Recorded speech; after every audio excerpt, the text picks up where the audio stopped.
আলিপুর জাজেস কোর্টে আইনজীবীর ঘরে ঘেরাও অরূপ বিশ্বাস, বাইরে ডিম হাতে বিক্ষোভ, সেখানে চোর স্লোগানও উঠল। আর এরই মধ্যে তৃণমূলের অন্দরের সমস্যার কথা তুলে ধরে দলের ব্যাংক অ্যাকাউন্ট ফ্রিজের আবেদন করে ব্যাংকে চিঠি দিয়েছেন অরূপ বিশ্বাস। আর ডিমের হাত থেকে বাঁচতে এবার হেলমেট পরিয়ে থানা থেকে বের করা হলো ধৃত প্রাক্তন উত্তরবঙ্গ উন্নয়ন মন্ত্রী উদয়ন গুহকে। আমরা ছকভাঙা ছটার আলোচনা শুরু করব এবং তার জন্য স্টুডিওতে অতিথিরা রয়েছেন। তবে শুরুতেই যে ছবি আবারও আপনাদের সামনে তুলে ধরবো, সেই মেসি কাণ্ডে একেবারে অবশেষে আজ অরূপ বিশ্বাস হাজিরা দিয়েছেন, কিন্তু একদম আলিপুর জাজেস কোর্টে কার্যত ঘেরাও অবস্থায় অরূপ বিশ্বাস।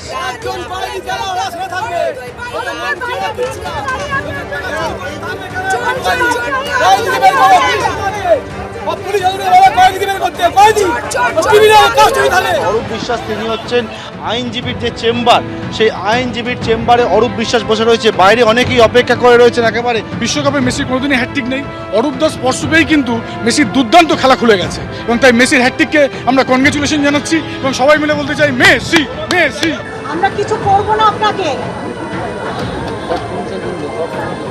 করছি না কিছু, একটু মুখটা দেখাতে বলছি। বাদশাহী অরূপ কালিয়া, বাদশাহী অরূপ কালিয়া ডিমের।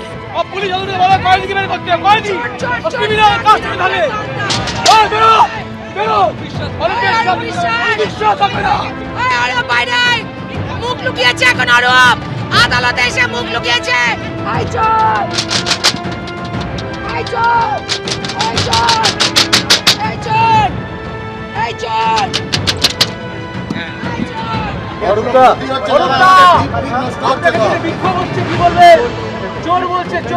এই মুহূর্তে দেখতে পাচ্ছি অরূপ বিশ্বাস যে ঘরে বসে রয়েছেন। অরূপ বিশ্বাস যে আইনজীবীর চেম্বারে, সেই আইনজীবীর চেম্বারের জানালা ভেঙে দেওয়া হলো। অরূপ বিশ্বাসকে বাইরে বেরোনোর জন্য আইনজীবীদের একাংশ তারা বিক্ষোভ দেখাচ্ছে। অরূপ বিশ্বাস তিনি জানালা থেকে যে জায়গায় দাঁড়িয়েছিলেন সেখান থেকে উঠে একেবারে দরজার সামনে দাঁড়িয়ে রয়েছেন অরূপ বিশ্বাস। দেখাবো যে জানালা ভেঙে দেওয়া হচ্ছে, আইনজীবীরা বিক্ষোভ দেখাচ্ছে অরূপ বিশ্বাসকে ঘিরে। দুপক্ষ আইনজীবীরা তাদের সঙ্গে হয়ে গেছে। দেখতে পাচ্ছ আইনজীবীদের চেম্বার, সেই চেম্বারে অরূপ বিশ্বাস কার্যত ঘেরাও হয়ে রয়েছেন, কার্যত ঘেরাও হয়ে রয়েছেন অরূপ বিশ্বাস। এবং যেখানে বসেছিলেন সেই জানালা ভাঙা হলো। আইনজীবীর চেম্বারে আইনজীবীদের একাংশ তারা জানালা ভেঙে দিল, ভেঙে দিয়ে দরজায় ধাক্কাধাক্কি শুরু করলো। চোর চোর চোর। একদম আপনারা ছবি দেখলেন আলিপুর জাজেস কোর্টে একদম আইনজীবীর চেম্বারে কার্যত ঘেরাও অরূপ বিশ্বাস। এখন কি পরিস্থিতি সরাসরি পার্থপ্রতিম ঘোষ আমাদের প্রতিনিধি। পার্থ, দেখেন এখন কিন্তু পুলিশ এসছে অরূপ বিশ্বাসকে বের করার জন্য, কারণ আর স্বাভাবিক পরিস্থিতি নেই যে অরূপ বিশ্বাস নিজে বেরিয়ে গাড়িতে উঠে চলে যাবেন। কারণ তিনি যখন এসেছিলেন তখন একেবারে এই জায়গায় তিনি গাড়িতে করে আসেন এবং আসার পরবর্তীকালে এই যে চেম্বার রয়েছে, বাদিকে যে চেম্বারে দরজা বন্ধ অবস্থায় রয়েছে, এই চেম্বারে অরূপ বিশ্বাস প্রবেশ করেন। সেখানে প্রবেশ করেন এবং সেখানে প্রবেশ করে দীর্ঘক্ষণ ধরে থাকেন এবং তার পরবর্তীকালে দেখি যে ধীরে ধীরে আইনজীবীদের একাংশ তারা আসেন এবং আসার পর অরূপ বিশ্বাসকে ঘিরে তারা বিক্ষোভ শুরু করে। বিক্ষোভকারী আইনজীবীরা তারা একেবারে এই যে জায়গায় আমরা দাঁড়িয়ে রয়েছি, এই যে জায়গা, এখানে অরূপ বিশ্বাস এই ঘরের মধ্যে। আমার সহকারী পার্থক্য দেখাতে বলবো ছবিটা, দরজা বন্ধ, অরূপ বিশ্বাস দাঁড়িয়ে রয়েছে, বসে রয়েছেন এখানে।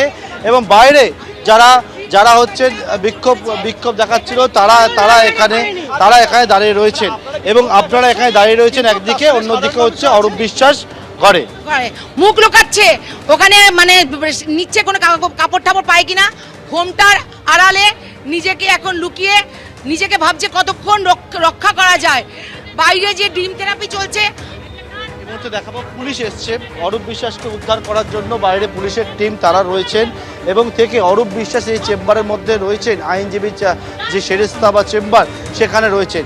এই জায়গায় এখনো চেম্বারের মধ্যেই ঘেরাও অবস্থাতেই রয়েছেন অরূপ বিশ্বাস। এমনকি তাকে বের করবার জন্য পুলিশকে নিয়ে আসা হয়, যত পুলিশ এসেছে সেখানে অরূপ বিশ্বাস যাতে ঠিকভাবে বেরোতে পারেন। আমি এখান থেকে রাজর্ষির কাছে আসবো। মানে রাজর্ষি একজন প্রাক্তন মন্ত্রী, 1 মাস আগে যিনি মন্ত্রী ছিলেন, তার এই পরিস্থিতি আইনজীবীর ঘরে একেবারে ঘেরাও অবস্থায় রয়েছেন এবং তাকে সেখান থেকে ঠিকভাবে বের করার জন্য পুলিশকে আসতে হয়েছে। মানে তিনি নিজে সেখান থেকে বেরোতে পারছেন না।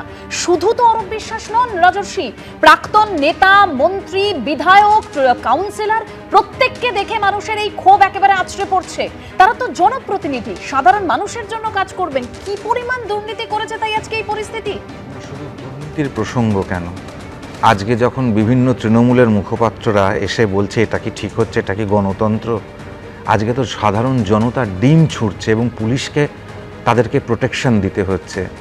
আমার রাজেশের মতন, আমার ত্রিলোচনের মতন, তাপসের মতন, অভিজিতের মতন মেরে পিটিয়ে গুলি করে হত্যা তো হচ্ছে না। এখনো অবধি তারা বিচার পায়নি। এখানে তো সামান্য জনতা কত অত্যাচার করেছে। এদের মধ্যে কতজন যে উকিল সাহেবরা যারা আছেন, তারা তো একসময়, অনেকেই তো একসময় তৃণমূলের মধ্যে ছিলেন। দিনের পর দিন তারা কত অত্যাচারিত হয়েছেন, লাঞ্ছিত হয়েছেন কোর্টের মধ্যে। আপনার মনে আছে মদন মিত্র বেল পাননি বলে তখন তৃণমূলের উকিলরা জজ সাহেবকে কি করেছিল? রাত 2টো পর্যন্ত। রাজশেখর মান্থা, জাস্টিস রাজশেখর মান্থার বাড়ির বাইরে পোস্টার। জজ, উকিল, অরণ্যদেব, এ সমস্ত কথাগুলো তৃণমূলের মুখপাত্রদের ভাষা, তৃণমূলের নেতাদের কথা। 12টার পরে 4 তারিখে দেখব কোন বাবা এসে বাঁচায়। পিঠে লিখে ঘুরতে হবে বিজেপি করি না। এগুলো রাজনীতির ভাষা। এই ভাষা ভারতবর্ষের কোনো জায়গায় কোনো সভ্য ভদ্র, একাধিক রাজ্যে কংগ্রেসের সঙ্গে আমাদের ডাইরেক্ট ফাইট। বহু জায়গায় সরকার পরিবর্তিত হয়েছে, বিজেপির জায়গায় কংগ্রেসের সরকার এসেছে, কংগ্রেসের জায়গায় বিজেপির সরকার এসেছে। কোনোদিন কংগ্রেস একটা অভিযোগ করতে পারবে, সমাজবাদী পার্টি একটা অভিযোগ করতে পারবে যে কোনো কার্যকর্তাকে, তাদের দলের কোনো কার্যকর্তা মার খেয়েছে, একটা ফুল ছুঁড়ে মারা হয়েছে? আজকে দেখুন তারাই এখন রাতারাতি দল বদল করে 4টের পরে গেরুয়া আবির মেখে চলে এসছে। আমরা কত বড় বিজেপি, নিজেদেরকে প্রমাণ করার জন্য তলায় বেশ, তলায় আমি বিজেপি। একটু থামাচ্ছি এই মুহূর্তে। কুণাল ঘোষ কি বলছেন শুনবো। রাজনৈতিক ক্যাডার, তিনি আইনজীবীটা হলেন কি করে? তাহলে আইনজীবী বলছেন কেন আপনারা? আমায় যদি জিজ্ঞাসা করেন, আপনারা তাদের জিজ্ঞাসা করেছেন যে আইনজীবী হয়ে আপনি এটা বলতে পারেন কিনা? এটা হয় কখনো যে আইনজীবী, যদি কেউ সত্যি আইনজীবী, তো তারা কি এই শব্দগুলো বলতে পারেন বা করতে পারেন? টিম হাতে নিয়ে রয়েছেন তারা, মারবেন বলে। অত্যন্ত আপত্তিকর। পুলিশ অ্যালাউ করছে কেন? আমাকে তো এই জায়গায় দাঁড়িয়ে ছড়েছিল। তারপর তো আমি রাতে একাই গিয়ে থানায় গেছি, সব করেছি, 2জন অ্যারেস্ট হয়েছে। তারা কি করে সিআইডির উইটনেস লিস্টে যায়, আবার তারাই আবার হামলা করে এই বাড়িতে, জেড সিকিউরিটি। तो एगुलो निये तो सबाई देखते पाচ্ছেন। Sir high court sir Calcutta high court का मानना है कि जो देवव्रत बनर्जी हैं वही एलओपी कंटिन्यू करेंगे। तो नहीं, इतना बड़ा सेटबैक नहीं, कोई सेटबैक नहीं है। इंटरिम ऑर्डर नहीं दिया, पूरा मामला अभी मामला चलेगा। इंटरिम ऑर्डर नहीं दिया। হ্যাঁ রাজস্বী, আমার প্রশ্ন হচ্ছে কুণাল ঘোষ এই যে হঠাৎ করে এরকমভাবে একটা মানে ভগবান বুদ্ধের মতন একটা অবতার নিয়ে কথা বলছে, আচ্ছা তখন কোথায় ছিল? ডিমের থেরাপি, ডিম ফেলছে, কোন ধারায় মামলা করবে মশাই? কুণাল ঘোষকে জিজ্ঞাসা করুন তো, যে আইনজীবী মামলা করতে গেছে তখন কোথায় ছিল? 2021 সালে যখন বোমা ছোড়া হলো ভোট দিতে বেরিয়ে, যার গোড়ালি পা উড়ে গেল, তখন এই কুণাল ঘোষের এই বুদ্ধ অবতার কোথায় ছিল? যখন আমাকে বার করে ধোপার কাচার মতন আছাড় এরকম ভাবে পিটিয়ে ফেলালো, তখন এই বুদ্ধ অবতার কোথায় ছিল? তখন পুলিশ কোথায় ছিল? আরে পুলিশ তো কুণাল ঘোষের কমপ্লেন নিয়েছে, আমার তো কমপ্লেনটাও পুলিশ নিয়েছিল না। আমাকে তো এখন গিয়ে কমপ্লেন করতে হবে বিধান বিশ্বাসের নামে। দিনের পর দিন তোমার শোতে, তোমার চ্যানেলে, এই চ্যানেলে দিনের পর দিন বলেছি, পুলিশের বড় কর্তারা শুনতে পায়নি। বিধান বিশ্বাস সেখানে উপস্থিত ছিল, সঞ্জীব চৌহান বিধান বিশ্বাসের চেলা উপস্থিত ছিল। তাদেরকে তাদেরকে অ্যারেস্ট করা, কংগ্রেসের যে কার্যকর্তাকে, যে মাফ করবেন ক্যান্ডিডেটকে উলঙ্গ করে পেটানো হলো, অ্যারেস্ট হয়েছিল কেউ? তখন কোথায় ছিল কুণাল ঘোষেরা? আজকে সাধারণ মানুষের স্বতঃস্ফূর্ত এই জনরোষ। আপনারা বারবার করে দিনের পর দিন বলতেন না, দিলীপ ঘোষের গাড়ির ওপর আক্রমণ হলে পরে, জেপি নাড্ডার কনভয়তে আক্রমণ হলে পরে বলতেন না জনরোষ? আজকে দেখুন যারা মারছে, তো ভাইপো যে সোনারপুরে যখন মার খেলো, ওই ডিম খেলো, যাদেরকে অ্যারেস্ট করা হলো, যাদের ভিডিওতে দেখা গেল, তারা কারা? তারা তো প্রাক্তন তৃণমূল, তারা তো তৃণমূলের লোক, তৃণমূলের কার্যকর্তা, বিজেপির তো কেউ নেই। আপনাদের দলের লোকেরা আজকে স্বাধীন হয়ে আপনাদের ওপরে ডিম ছুটছে, আপনাদেরকে মারছে, আপনাদেরকে যা ইচ্ছে তাই বলছে। এখানে বিজেপির কোনো হাত নেই। যেই অ্যারেস্ট হচ্ছে বোঝা যাচ্ছে তৃণমূল। না, রাজস্বী এতক্ষণ যে কথাগুলো বললো, মানে এই যে করাপশন, মন্ত্রীদের যে দুর্নীতি, এইসব নিয়ে বলছে, এগুলো নিয়ে তো কোনো ডিবেট করার ব্যাপার নেই। কিন্তু রাজস্বী, তোমাকে বুঝতে হবে যে অভিষেক ওই কথাটা বলেছিল বলে বিজেপির পক্ষে অনেক ভোট গিয়েছিল, মানুষ সেগুলো ভালোভাবে নেয়নি। আমরাও সেটার সমালোচনা করছি, ফলে তোমরা আসতে পারতে না যদি ওরা অতটা ভালো হতো। এইবার তোমাকে দেখতে হবে যে তাহলে কি ওরা এটা করেছিল বলে আমরা এটা করব। এই ছবিটা দেখতে না, হচ্ছে না, আমি একটা বলছি- দল 15 বছর শাসন করলো, প্রবলেমটা সব মাত্র জায়গায়। এক দেবস্মিতা, মাস হয়েছে সেই দল ক্ষমতা আমি থেকে বলছি চলে গেছে। প্রবলেমটা- প্রাক্তন মন্ত্রী অরূপ বিশ্বাস তিনি বেরোতে পারছেন আমি না বলছি চেম্বার থেকে, প্রবলেমটা- আইনজীবী চেম্বারে তাকে কার্যত ঘেরা প্রবলেমটা অবস্থায় বসে সব থাকতে হচ্ছে। জায়গাতেই। কংগ্রেস আমলেও আমরা না, দেখিনি, আজকে- বাম শাসন করেছে 35 বছর, তারপর তারাও ক্ষমতাচ্যুত হয়েছে, তারপরেও তো এই পরিস্থিতি হয়নি। ব্যাপারটা কি জানো তো, ডান দিকে আজকে রাজর্ষি বসেছে বলে তুমি 2 মিনিট ওকে আনইন্টারাপ্টেড বলতে না, সব যখন জায়গাতে আপনি একই জিনিস, বলছেন, আমাকে তো সেই জায়গায় একই জিনিস। বলতেই না না, হবে। এই ছবিটা দেখার আমি কথা, কাউন্টার অরূপ বিশ্বাস। এই ছবিটা দেখতে হচ্ছে, সেটা শুধু অরূপ বিশ্বাস না, প্রত্যেকের ক্ষেত্রে। এর থেকে আমরা বেরোতে পারছি না, এর থেকে আমরা বেরোতে পারছি না। আজকে ডান দিককে বেশি সময় দিতে হবে, এর থেকে বেরোতে পারছি না। আমি বলছি যে দুষ্কর্মগুলো তৃণমূল কংগ্রেসের নেতা নেত্রীরা করেছে, জনরোষের শিকার তাদেরকে হতেই হবে, যত আইনই থাক না কেন, আমি যেভাবে আইনজীবী হোক না কেন। কিন্তু কোনো জায়গায় যদি বিজেপির কর্মকর্তা বলে এইখানটায় আমাদের কিছু করার নেই, এটা জনরোষের শিকার। আমি বলছি জনরোষ হবে, ডিম খাবে, কিন্তু যিনি সরকারে আছেন, যারা মুখ্য প্রতিনিধি, তারা যদি এই কথাটা বলে যে জনরোষ হলে আমরা কিছু করতে পারবো না, সেইখানটাতে খুব আনফরচুনেট যে তাহলে আমরা বেশ, কিভাবে একবার থাকবো। আমি একবার পরিস্থিতিটা সম্পর্কে একবার জানবার চেষ্টা করব। আলিপুর জাজেস কোর্টে এই মুহূর্তে কি চলছে, আমাদের প্রতিনিধি উজ্জ্বল মুখোপাধ্যায় সেখানে রয়েছেন। উজ্জ্বল, দেখো, একেবারেই অজয়কে বলবো দেখাতে। এই যে ঘরটা দেখতে পাচ্ছ, এর মধ্যে প্রাক্তন মন্ত্রী অরূপ বিশ্বাস তিনি বসে রয়েছেন এবং তার সঙ্গে আরো দুজন আছেন। তিনি কোনো একটি কাজে আজকে এখানে এসেছিলেন এবং তারপরে তিনি এখানে এসেছেন দেখে এখানে কিন্তু একেবারে ঘিরে ফেলা হয় এবং যারা রয়েছেন এরা প্রত্যেকে কিন্তু আইনজীবী, অর্থাৎ সাধারণ মানুষজন বা রাস্তায় এতদিন ধরে আমরা যাদেরকে দেখেছি যারা এই ডিম ছুঁড়ে মারতেন, এখন কিন্তু এই মুহূর্তে যারা এই গোটা বিক্ষোভটা দেখাচ্ছেন এরা প্রত্যেকে কিন্তু আইনজীবী এবং তারা এখানে দাঁড়িয়ে বিক্ষোভ দেখাচ্ছেন। তাদের বক্তব্য যে তারা অরূপ বিশ্বাসকে এখানে বেরোলে পরে তারা ডিম ছুড়বেন অথবা প্রতিবাদ করবেন অথবা নানা রকম ভাবে তার কাছে তাদের প্রতিবাদের বার্তা পৌঁছে দেবেন। কিন্তু সমস্যা হচ্ছে যে এই প্রতিবাদের বার্তাটা কি হবে, কতদূর পর্যন্ত তারা যেতে পারেন, এই বিষয়টা কিন্তু রীতিমতো আতঙ্কের। কারণ এখনো পর্যন্ত অরূপ বিশ্বাস তিনি ভেতরে রয়েছেন, এখনো পর্যন্ত তিনি কিন্তু বেরোননি এবং এখানে আইনজীবীরা রয়েছেন এবং তারাও কিন্তু গোটা বিষয়টা দেখছেন।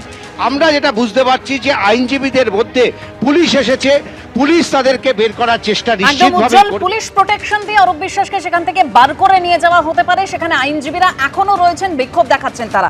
প্রদীপ চট্টোপাধ্যায়, না দেখুন, আইনজীবীরা বিক্ষোভ দেখাচ্ছেন, কেন দেখাবেন, এটা কি মানে সমীচীন কিনা, এই ধরনের প্রশ্ন যারা তুলছেন তারা আগে নিজেদের দিকে তাকান যে রাজনীতিবিদ হয়ে যারা জনপরিষেবার সঙ্গে যুক্ত তারা নিজেরা কিভাবে নিজেদের আখের গুছিয়েছে। ফলে কে কোন পেশায় আছে গুরুত্বপূর্ণ নয়, কে কোনটা চাইছে সেটা গুরুত্বপূর্ণ। আজকে আইনজীবীরা চাইছেন অরূপ বিশ্বাসকে প্রশ্ন করতে। অরূপ বিশ্বাস যে ধরনের কাণ্ড ঘটিয়েছেন মেসিকে নিয়ে এবং তারপরেও তার যে এলাকা, তার এলাকার কি পরিষেবা, জনপরিষেবা, কি ধরনের দুর্নীতি, আজকে এইসবের থেকে মানে মিডিয়া অ্যাটেনশন ঘোরানোর জন্য অরূপ বিশ্বাস সকালবেলা একটা চিঠি দিয়ে দিলেন ব্যাংকে যে অ্যাকাউন্ট ফ্রিজ করা হোক তৃণমূল কংগ্রেসের, যাতে অরূপ বিশ্বাসকে নিয়ে এখানে কোনো হেনস্থার মুখে অরূপ বিশ্বাসকে না পড়তে হয়। আইনজীবীরা তো আজকে এখানে আইনজীবী বলুন, আজকে কোর্ট থেকে বেরিয়ে যাওয়ার পথে, বাড়ি যাওয়ার পথে যদি উনি সাধারণ মানুষের বিক্ষোভের সম্মুখীন হন, উনি যে ইস্তফা দিয়েছিলেন সেই চিঠির বানানের যে কি অবস্থা ছিল আমরা দেখেছিলাম। ফলে অরূপ বিশ্বাসের যোগ্যতাটা কি আছে এই মুহূর্তে পুলিশ প্রোটেকশন, এসকর্ট নিয়ে তাকে বাড়ি পৌঁছে দেওয়া, দুর্নীতির সাথে যুক্ত, মেসি কাণ্ডে বাঙালির ফুটবলের আবেগকে রাস্তায় নামিয়ে দেওয়ার সঙ্গে যুক্ত এই মানুষকে আজকে পুলিশ এসকর্ট করে নিয়ে যাওয়ার জায়গা থেকে একটু থামাচ্ছি, কেন বিক্ষোভ সেখানে আবারও বিক্ষোভ সেখানে এখনো চলছে। আমাদের আরেক প্রতিনিধি অরিত্রিক ভট্টাচার্য সেখানে রয়েছেন। অরিত্রিক,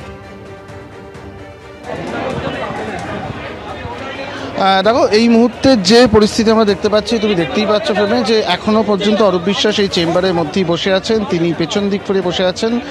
এই যে এখানে বসে আছেন সেই চেম্বারে আলো কিন্তু ভেতর থেকে নিভিয়ে দেওয়া হয়েছে, অন্ধকারের মধ্যে প্রাক্তন মন্ত্রী বসে রয়েছেন। তার সঙ্গে যেটা দেখতে পাচ্ছি যে যেখানে বসে রয়েছেন, কিছুক্ষণ আগে আমরা সেই ছবি দেখেছি, এখানে কিন্তু যে কাঁচ, সেই কাঁচ ভেঙে দেওয়া হয়, এই যে ছোট্ট চেম্বারের যে ঘর সেখানে হামলা করা হয় এবং তার সঙ্গে যে বিষয়টা আমরা এই মুহূর্তে বুঝতে পারছি পুলিশের তরফ থেকে, আমি সন্দীপকে দেখানোর কথা বলবো যে পুলিশের তরফ থেকে কিন্তু প্রাক্তন মন্ত্রীকে বার করার একটা প্রচেষ্টা কিন্তু এই মুহূর্তে করা হবে, সেই প্রস্তুতি কিন্তু নেওয়া হচ্ছে। কারণ অরূপ বিশ্বাস অনেকক্ষণ ধরে আটকে রয়েছেন এখানে। এই মুহূর্তে প্রাক্তন মন্ত্রী অরূপ বিশ্বাসকে পুলিশ নিরাপদভাবে বার করার চেষ্টা করবে এবং সেই অ্যান্টিসিপেশনে, সেইটা অনুমান করে ইতিমধ্যেই আবারও লোকজন যারা এখানে রয়েছেন, আইনজীবী এবং অন্যান্যরা, তারা কিন্তু স্লোগান দিতে শুরু করেছেন।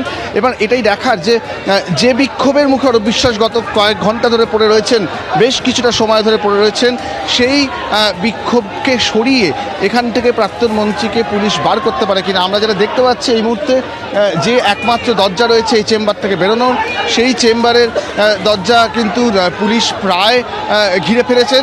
এই মুহূর্তে দরজা খোলা হচ্ছে, অরূপ বিশ্বাসকে গাড়িতে তোলার চেষ্টা করা হচ্ছে, আমরা দেখতে পাচ্ছি সেই ছবি।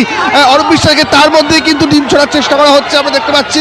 এই মুহূর্তে প্রাক্তন ক্রীড়ামন্ত্রী অরূপ বিশ্বাস তিনি কিন্তু পুলিশের গাড়িতে উঠে পড়েছেন, পুলিশের গাড়িতে করে তাকে নিয়ে যাওয়ার চেষ্টা করা হচ্ছে।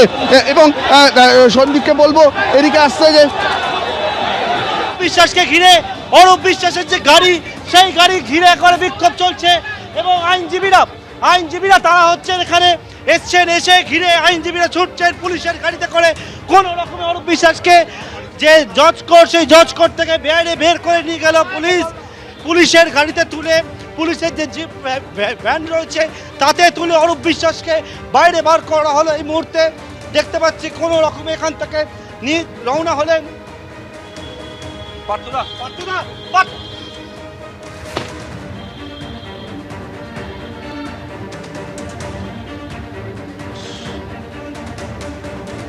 আলিপুর থানা যাচ্ছি, চোরটাকে ওখানে আমরা দেখবো, চোরটাকে ওখানে দেখবো। আমরা রাত জাগা পাখি, সারাদিন ওখানে থাকবো। দেখো সব মিলে কিন্তু এই মুহূর্তে একটা অংশের তারা কিন্তু রীতিমতো উত্তেজিত, আবার আইনজীবীদের একটা অংশ তারা মনে করছেন যে কোর্টের মধ্যে যেটা হলো সেটা নিশ্চিতভাবেই হওয়া উচিত না, ফলে তারাও কিন্তু এই ঘটনার প্রতিবাদ করছেন। উদয়ন গুহকে দেখে একেবারে ডিম ছোড়া হলো দিনহাটাতে, অন্যদিকে জালে সুশান্ত ঘোষ আনা হলো তাকে কলকাতায়। আগাম জামিনের আর্জি এবার অনন্যা বন্দ্যোপাধ্যায়। আর আরজিকর কাণ্ডে প্রাক্তন তৃণমূল বিধায়ক নির্মল ঘোষকে সিবিআই এর তরফে জিজ্ঞাসাবাদ করা হয়। আর স্বরূপ বিশ্বাসকে টাকা দিলে তবেই মিলত স্টুডিও পাড়ায় কাজের সুযোগ, আদালতে দাবি সরকারি আইনজীবীর। তবে যে ছবি আপনাদের সামনে তুলে ধরবো, প্রাক্তন উত্তরবঙ্গ উন্নয়ন মন্ত্রী উদয়ন গুহ, তাকে লক্ষ্য করে যেভাবে ডিম ছোড়া হয়েছে, যেভাবে প্রতিবাদ আছড়ে পড়েছে, জনরোষ আছড়ে পড়েছে, কি পরিস্থিতি তৈরি হয় দেখাবো।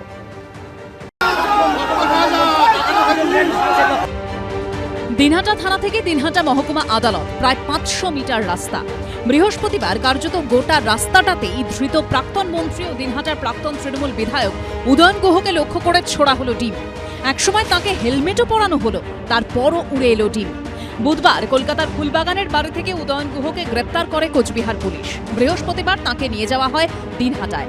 প্রথমে দিনহাটা থানা থেকে বের করার সময়, এরপর দিনহাটা হাসপাতাল থেকে বেরোনোর সময়, আর তারপর দিনহাটা মহকুমা আদালতে ঢোকার সময়ও উদয়ন গুহকে লক্ষ্য করে ছোড়া হয় ডিম। আর যে রাস্তাটুকু তিনি প্রিজন ভ্যানের ভিতরে ছিলেন, সেখানে রাস্তার ধার থেকে প্রিজন ভ্যান লক্ষ্য করেই ছোড়া হলো ডিম। প্রিজন ভ্যান ঘিরে উঠল চোর স্লোগান। বৃহস্পতিবার সকালে দিনহাটা থানা থেকে বের করা হয় উদয়ন গুহকে। বাইরে তখন চলছে বিক্ষোভ।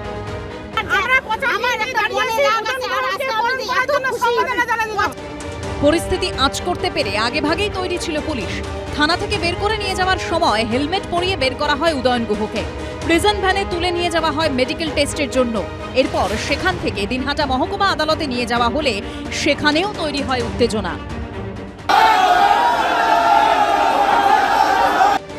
বিক্ষোভকারীদের নিয়ন্ত্রণ করতে মোতায়েন করা হয় কেন্দ্রীয় বাহিনী। পৌরসভার বিল্ডিং প্ল্যান জালিয়াতিতে, সেটা তখন চেয়ারম্যান ছিলেন গৌরীশঙ্কর মাহেশ্বরী। দিনহাটা মিউনিসিপ্যালিটিতে ওই মন্ত্রী উদয়ন গুহর পারমিশন ছাড়া কোনো এখানে কিচ্ছু হতো না। উনি ছিলেন সবচেয়ে করাপ্টেড ব্যক্তি এবং করাপশনই উনার প্রফেশন আর কি। সব কিছুর বলে ইনার হাত ছিল, ইনার মদত ছিল এবং ইনার নির্দেশে কাজ হতো।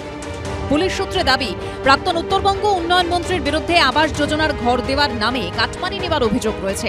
পাশাপাশি স্বেচ্ছাসেবী সংস্থা শিশু মঙ্গল সমিতির নামে টাকা তোলার অভিযোগ রয়েছে তার বিরুদ্ধে। আমাকে বলল যে কাকিমা ঘর আসছে, ঘর নেবেন। আমি বললাম দিলে নিব, তাহলে কাগজপত্র জমা দিয়ে আর 45,000 টাকা 45,000 টাকা লাগবে। 3 মাস পরে আমার ঘর আসলো, আমি পৌরসভায় টাকাটা জমা দিছি। কি অভিযোগ করলেন আপনি?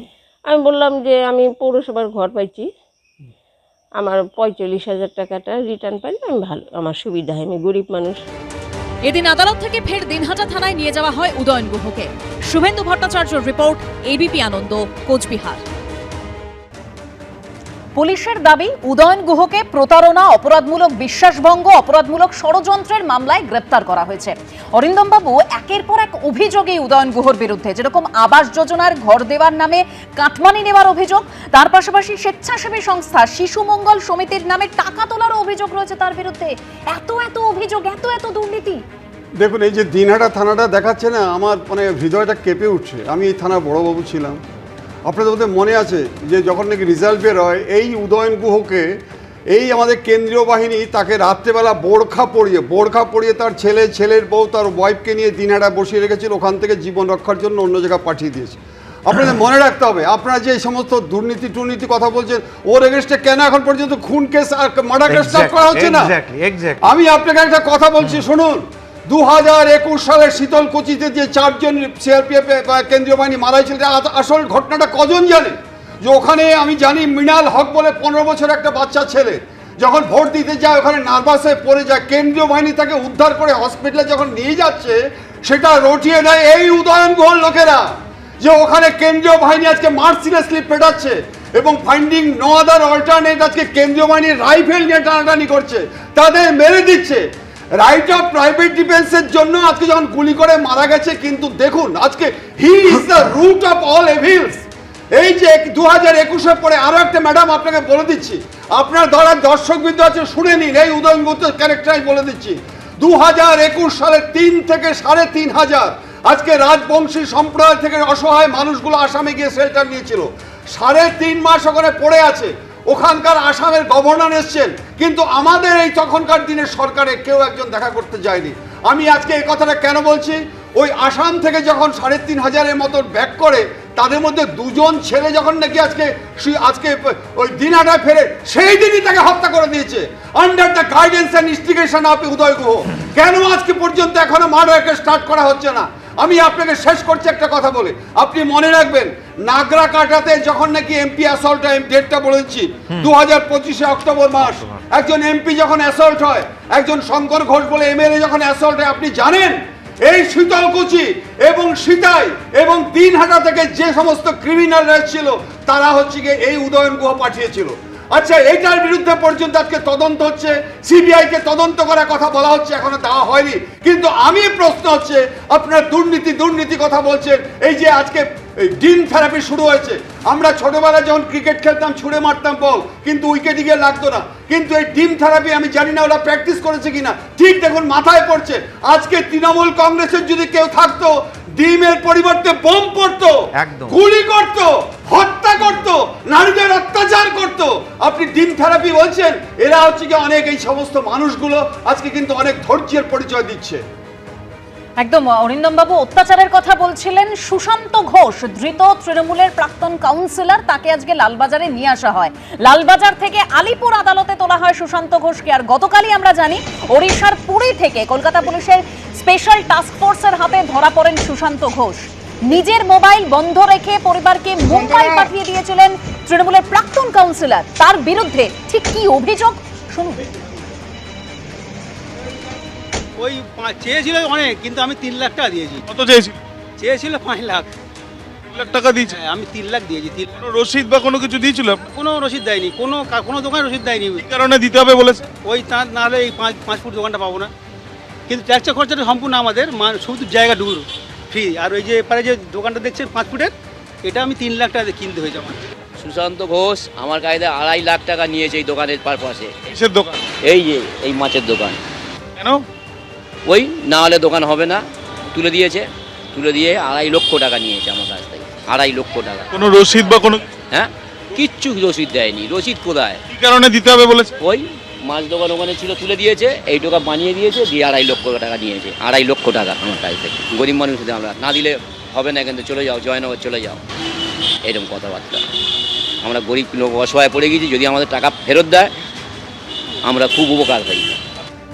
মানে রাজস্বীর টাকা নিতে কেউ পিছপা হন না, যে যেখান থেকে পেরেছে টাকা তুলেছে।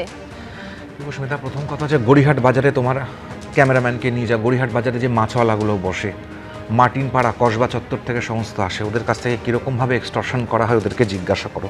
আমি উদয়ন গুহর কথাটা আমি বলতে চাই। 2রা জুন প্রশান্ত রয় বাসুনিয়া কীভাবে হত্যা হয়েছিল, 19শে জুন দুটোই 2023, 28 বছরের ছেলে ছিল শম্ভু দাস, আমাদের কার্যকর্তা, দুটোই আমাদের। হ্যাঁ ঠিক ঠিক ঠিক, আমি বলতে ভুলে গেছি। ঠিক ঠিক, কিভাবে একটা 28 বছরের বাচ্চা ছেলে সাথে সাথে ওকে কীরকমভাবে মারা হলো। আজকে এই 45,000 টাকা আবাস যোজনা, দিনের পর দিন আমরা যখন বলে গেছি দেখো আজকে কথাগুলো কীরকমভাবে প্রশ্ন, আজকে এগুলো পরিষ্কার হচ্ছে।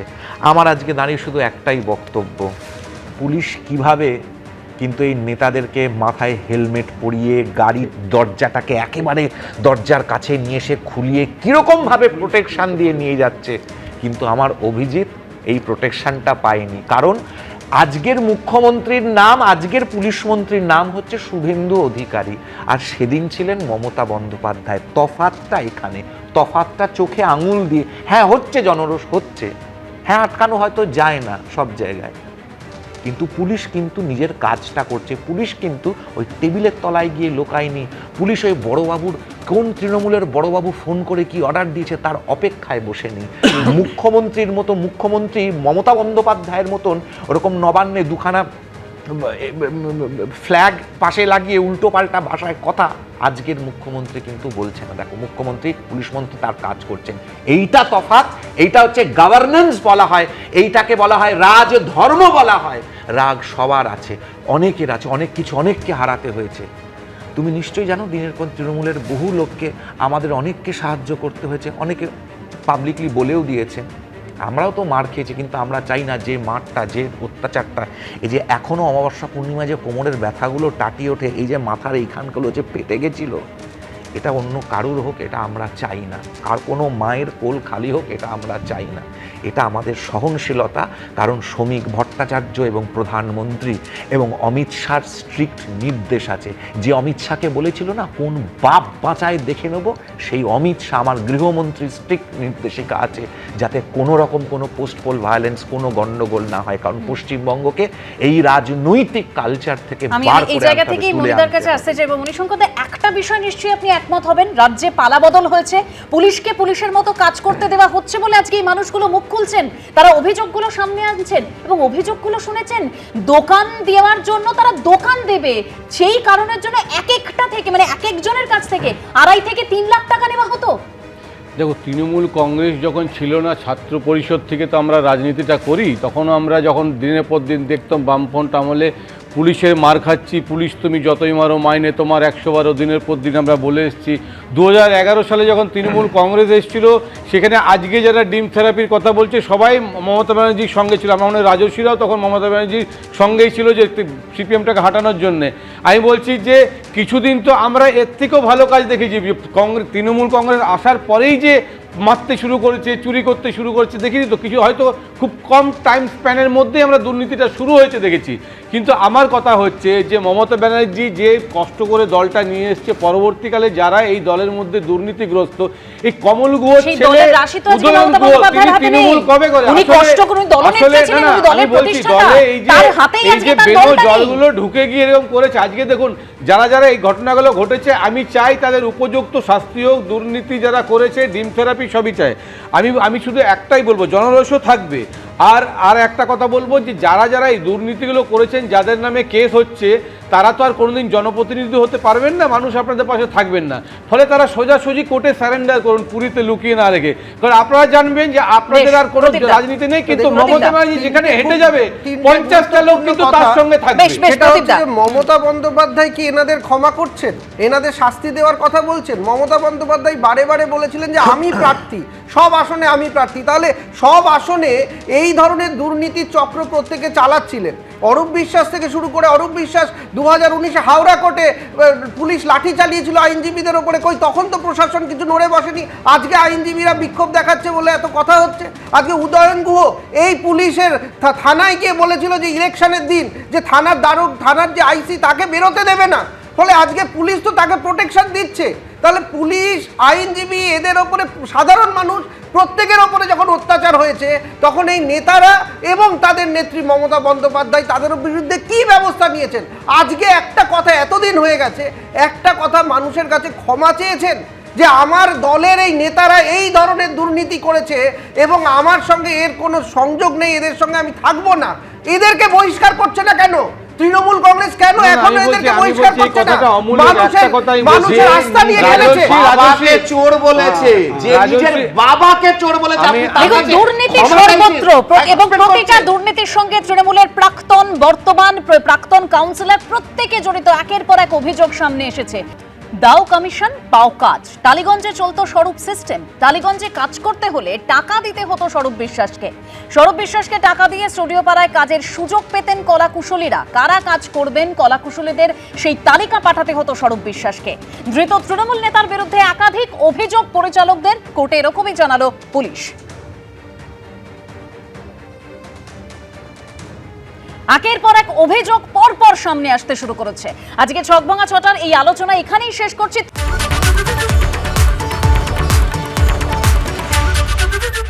এবিপি আনন্দ, এগিয়ে থাকে, এগিয়ে রাখে।